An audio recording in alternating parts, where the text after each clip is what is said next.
जय हिंद दोस्तों। हम प्रीवियस वीडियो में बात कर चुके हैं कंडक्शन के बारे में। कंडक्शन के लिए जो फूरियर का नियम था वो हमने प्रीवियस वीडियो में देख लिया है। उसके बारे में थोड़ी सी जानकारी लेते हैं। उसके बाद में हम फूरियर नियम को अपने बात की थी कि हम एक प्लेन पे लगा के देखेंगे। फिर उसके बाद हम एक कंपोजिट वेल जो कंपोजिट वॉल होती है यानी संयुक्त सतह होती है, संयुक्त दीवार होती है, उसके ऊपर लगा के देखेंगे। फिर बेलन के लिए, स्फेयर के लिए, इस प्रकार से अपने उसे देखेंगे। तो कंडक्शन के लिए अपने किसका नियम उपयोग किया था? हमने फूरियर का नियम। ये हमने आराम से निकाल के देख लिया। फूरियर का नियम ये क्या था? ये था हमारे पास Q बराबर माइनस के ए डी टी अपॉन में डी एक्स। ये था हमारे पास टेम्परेचर डिफरेंस। ये थी जो थिकनेस होती है वो, ये था हमारे पास जिस एरिया पे हम हीट दे रहे हैं वो एरिया। और ये थी हमारे के होता है थर्मल कंडक्टिविटी और Q होता है हीट ट्रांसफर की रेट। कंडक्शन के लिए हीट ट्रांसफर की रेट हमने कुछ इस प्रकार समझा था। इसे हमने एक ऐसे दीवार बनाई थी इस प्रकार से, और हमने कहा था कि यहाँ का टेम्परेचर T1 है, यहाँ से Q ऊष्मा जो हीट फ्लो रेट है Q इधर जा रही है, या इसका टेम्परेचर T1 है सतह का, इसका T2 है, इसका जो थर्मल कंडक्टिविटी है वो K है, और इसका सरफेस एरिया जो है वो हमारे पास A है। तो और ये जो दूरी बताई थी हमने, ये बताई थी हमने dx। इस हिसाब से हमने ये नियम निकाला था।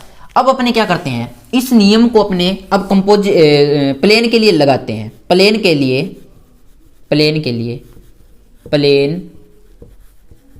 के लिए कंडक्शन, प्लेन के अंदर कंडक्शन किस प्रकार होता है अपने ये देखते हैं। अब अपने इसको प्लेन बनाना है तो अपने कुछ इस प्रकार कर ले, इस प्रकार ये सेम चित्र दोबारा बना लिया हमने। और इसकी थिकनेस हमने क्या कर ली, मान लिया L है। पहले तो ये बहुत छोटी थी, थिन थी, हमने नियम निकाला था। अब हम क्या करते हैं, एक दीवार बना लेते हैं, यानी एक तरह से प्लेन बना लेते हैं। अब हमने क्या करना है, जिस प्रकार से ये प्लेन ले लेते हैं, इस पे हीट फ्लो रेट निकालनी है इस सतह पर। तो इसका सरफेस एरिया A मान लिया।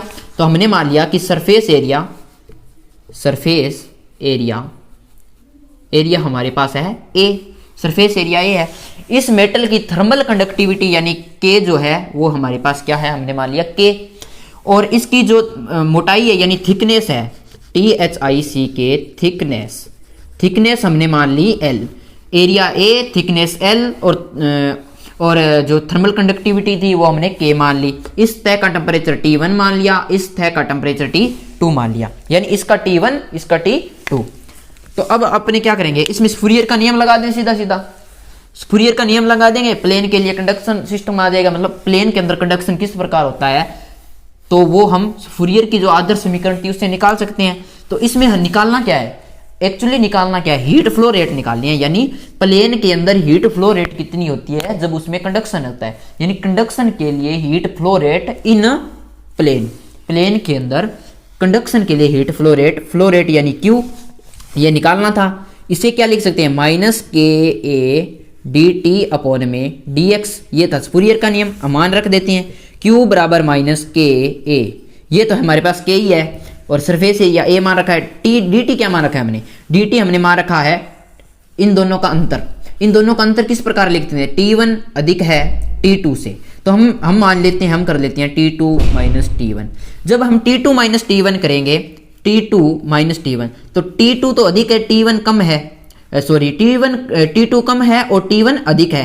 तो जब इसका आंसर निकलेगा तो ये माइनस में आएगा, तो माइनस माइनस प्लस हो जाएगा, क्योंकि हीट फ्लो रेट कभी नेगेटिव नहीं हो सकती। उसके बाद में बटा ये क्या है dx क्या होती है, जो ये सतह है यहां से हीट जा रही है, यहां से ये गर्म हो रही है, और ये जो थिकनेस है ये थिकनेस होती है हमारे पास dx। तो ये हमने क्या ले रखी है L, कि L लेंथ के पैरेलल ये चल रही है। तो ये हमारे पास आ गया किसी प्लेन के लिए हीट फ्लो रेट, किसी प्लेन के लिए heat flow rate for conduction के द्वारा हीट फ्लो रेट किसी प्लेन के लिए, ये हमारे पास आ गया। यानी हम डायरेक्ट निकाल सकते हैं, हमें ये चीज पता है।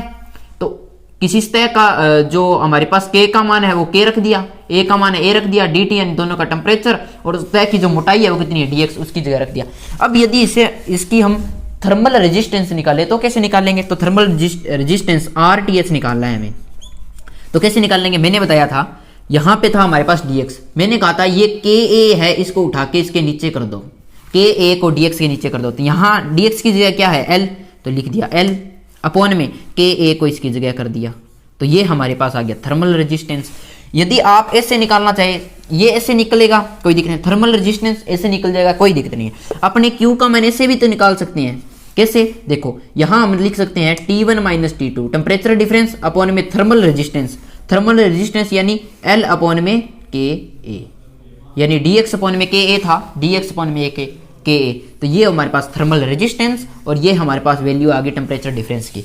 अब मान लो आपको ये दे दे कि प्लेन के लिए ये दे दे अपने को हीट ट्रांसफर की रेट दे दे, उसके बराबर ये दे दे और फिर ये दे दे, आपसे पूछ ले थर्मल रेजिस्टेंस कौन सा है, तो आप बता दो ये है L अपॉन में KA, L अपॉन में KA। तो आप एक चीज़ और देख लो, इसकी यूनिट और देख लो। पहले हम थर्मल K के लिए निकाल लेते हैं और फिर RTH की यूनिट निकाल लेते हैं, ताकि अपने को यूनिट तो जरूरी है ना सबके लिए। तो देखो यहाँ पे यूनिट देखते हैं निकाल के। तो ये देखो यहाँ पे पहले K का मान निकाल लेते हैं। देखो K, इस K को यहाँ रखेंगे, K को यहाँ रखेंगे तो dx को यहाँ लाना पड़ेगा, तो बराबर में क्या हो जाएगा Q into dx, Q into dx। ये dt ऊपर है यहाँ, तो यहाँ लाएंगे तो ये गुणा में है, यहाँ आ जाएगी भाग में, यहाँ आ जाएगा dt। तो यहाँ ये a गुणा में है, यहाँ आते आके क्या हो जाएगा भाग में। अब यहाँ K का मान निकालना है, ये माइनस लगाओ तो एक बार कोई दिक्कत नहीं है, ना लगाओ तो कोई दिक्कत नहीं है। तो Q यानी उष्मा, उष्मा को क्या लिखते हैं अपने, उष्मा को क्या लिखते हैं जूल, तो उष्मा को लिख दिया जूल। इंटू dx क्या है लेंथ है, तो इसको लिखते हैं मीटर, मीटर लिख दिया। dt क्या है टेम्परेचर, तो K यानी केल्विन लिख दिया। A क्या है एरिया, एरिया को मीटर स्क्वायर लिखते हैं। तो आप चीज देखो एक क्या, जूल पर मीटर स्क्वायर, सॉरी एक चीज मिस्टेक होगी। देखो क्या यहां पे Q क्या है, हीट नहीं है, हीट फ्लो रेट है। ये क्या है हीट फ्लो रेट। और हीट फ्लो रेट में क्या होता है, नीचे क्या आता है टाइम आता है। जैसे कैसे देखो Q क्या है हीट फ्लो रेट, तो हीट के लिए जूल, रेट के लिए सेकंड, हीट फ्लो रेट। क्योंकि ये क्या होता है Q एक तरह से, मैं यहाँ पे आपको समझाने के लिए कर रहा हूँ, Q अपॉन में T होता है एक तरह से। हीट फ्लो रेट निकाल रहे हैं, रेट टाइम के हिसाब से निकलती है, तो बटा में क्या आ जाएगा T, तो जूल पर सेकंड हीट फ्लो रेट की यूनिट। dx यानी ये क्या था दूरी थी, तो इसकी यूनिट मीटर अपॉन में dt की यूनिट केल्विन और a की यूनिट, a क्या है एरिया, तो मीटर स्क्वायर। और ये हमारे पास टेम्परेचर था तो केल्विन। अब देखो जूल पर सेकंड इंटू मीटर और ये केल्विन इंटू मीटर स्क्वायर। तो आप एक चीज देखो, हमें पता है कि जो शक्ति होती है यानी पावर होती है वो होती है W अपॉन में T, यानी कार्य करने की दर को शक्ति कहते हैं, कार्य करने की दर को शक्ति कहते हैं W अपॉन में T। तो W का मात्रक जूल और T का मात्रक सेकंड। तो जूल पर सेकंड को हम क्या लिख सकते हैं, यानी पावर का एक मात्रक होता है वाट, WATT वाट, इसे W से डिनोट करते हैं। ठीक है, तो हम क्या लिख सकते हैं जूल पर सेकंड को यहां भी अपने W लिख सकते हैं। हमने क्या किया, अब जूल पर सेकंड को हमने यहां लिख दिया W यानी वाट, जूल पर सेकंड को इस हिसाब से हम वाट लिख सकते हैं, तो हमने लिख दिया वाट। इंटू मीटर अपॉन में K into metre square, K into metre square. अब मीटर स्क्वायर था, इससे एक मीटर कैंसिल हो जाएगा, क्योंकि ये मीटर स्क्वायर यानी मीटर इंटू मीटर, यानी मैं इसको ऐसे लिख दूं metre into metre, metre square को एक मीटर से एक मीटर कैंसिल। तो K यानी थर्मल कंडक्टिविटी जो थी हमारी K, इसकी यूनिट क्या आ जाएगी, थर्मल कंडक्टिविटी की यूनिट, यूनिट यानी मात्रक। थर्मल कंडक्टिविटी का जो मात्रक है वो हमारे पास क्या आ जाएगा, वाट अपॉन में केल्विन इंटू मीटर, वाट अपॉन में केल्विन इंटू मीटर। अब अपने देखते हैं थर्मल रेजिस्टेंस की यूनिट।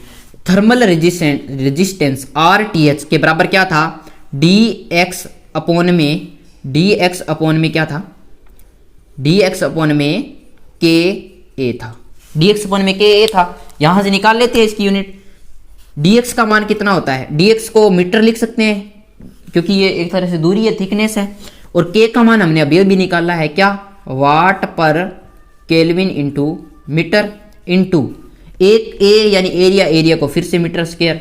तो आप देखो ये मीटर स्क्वायर है, ये जब ऊपर जाएगा तो इसके साथ गुणा हो जाएगा, तो यहाँ क्या हो जाएगा kelvin into metre square upon में ये watt into meter, watt into metre square. Metre square से मीटर स्क्वायर क्या हो गया कैंसिल, सॉरी ये वाट है वाट। तो यहाँ इसकी यूनिट क्या हो जाएगी केल्विन पर वाट, यही हो जाएगी। देखो ये क्या था हमारे पास K यानी केल्विन इंटू मीटर, ये केल्विन इंटू मीटर ऊपर गया, इसके साथ मल्टीप्लाई हो जाएगा, केल्विन इंटू मीटर स्क्वायर बन जाएगा। यहाँ एरिया मीटर स्क्वायर है और ये यहाँ इसकी यूनिट एक साथ क्या है, वाट। तो वाट इंटू मीटर स्क्वायर और ये ऊपर हो जाएगा kelvin into metre square. Metre square से मीटर स्क्वायर कैंसिल, केल्विन पर वाट किसकी यूनिट हो जाएगी, रेजिस्टेंस की। अब देखो हम एक बार इसको पूरे को रिव्यू कर लेते हैं ताकि अपने को क्या रहे, याद रहे। तो अपने याद करने के लिए अब देखो कैसे कैसे करना है। हमने जो प्रीवियस वीडियो में बात की है उसके साथ ही एक साथ कर लेते हैं सब कुछ। अब कैसे कैसे देखो, वरना ये याद नहीं होगा, इस प्रकार से अपने को झंझट सा लगेगा थोड़ा। देखो सबसे पहले हमने कंडक्शन देखना है। कंडक्शन में क्या होता है, जो हमारे पास मेटल ले ली हमने, उसका एक सिरा गर्म किया, दूसरा सिरा अपने आप गर्म हो गया, यानी एक मॉलिक्यूल को एनर्जी दी, फिर उसने दूसरे को दी, दूसरे तीसरे को, ऐसे करके दूसरा सिरा क्या हो गया, गर्म हो गया। तो इसमें कंडक्शन के अंदर क्या है, माध्यम का फ्लो नहीं होता, माध्यम का ट्रांसफर एक जगह से दूसरी जगह नहीं होता।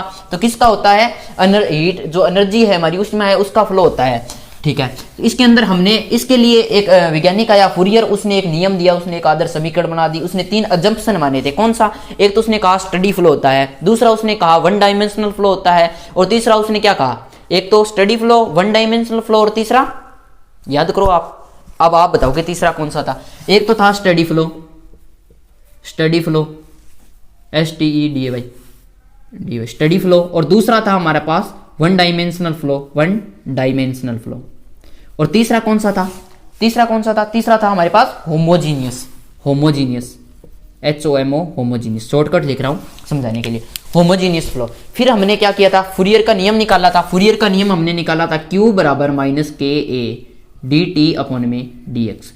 फिर यहां से हमने देखा था कि Q बराबर हम लिख सकते हैं माइनस dt अपॉन में dx अपॉन में KA, ये लिख सकते हैं। फिर हमने देखा था कि ये जो था ये हमारे पास था temperature gradient, temperature gradient, temperature gradient, और ये हमारे पास जो आया था ये है हमारे पास थर्मल रेजिस्टेंस, यानी हीट फ्लो रेट।